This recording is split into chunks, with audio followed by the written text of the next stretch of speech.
మనం ల్యాగ్ చెయ్యొద్దు, దీన్ని లాగొద్దు. వెయ్యండి సౌండ్, చెయ్యండి డ్యాన్స్. అరే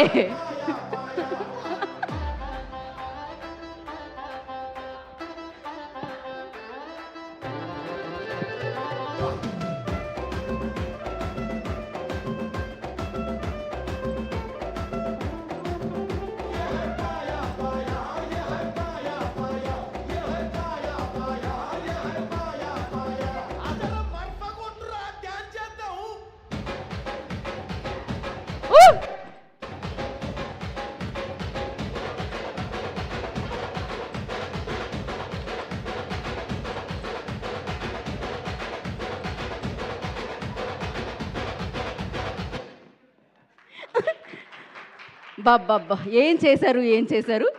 రోహన్ చెప్పింది కాకుండా చాలా బాగా చేశారు. కాదండి, పాయా కూడా పెట్టకుండా పాయా సాంగ్ చేపిస్తే ఎలా చెప్పండి? అంటే ఫస్ట్ డ్యాన్స్ చేయిస్తాం అనమాట, కొంచెం క్యాలరీలు డౌన్ అవుతాయి కదా, దాని తర్వాత పాయా తినిపిస్తాం. సో అది 12కి మాత్రమే విన్ ద్వారా. నమస్కారం పెట్టిన తర్వాత నమస్కారం తీసేయాలి, మాస్టర్ తెలియదు అనుకుంటా. Sorry. Okay master, thank you Dhanraj గారు, థ్యాంక్ యూ సో మచ్. మరి ఇప్పుడు వచ్చిన పని చేద్దామా? ట్రైలర్ లాంచ్ చేయాలి. ట్రైలర్ లాంచ్ చేయాలంటే సూపర్ డూపర్ హిట్స్ వరుసగా మనందరికీ అందిస్తున్న అనిల్ రావుపూడి గారి చేతికి మైక్ ఇచ్చేయాలి. అనిల్ గారు, ఓవర్ టు యూ.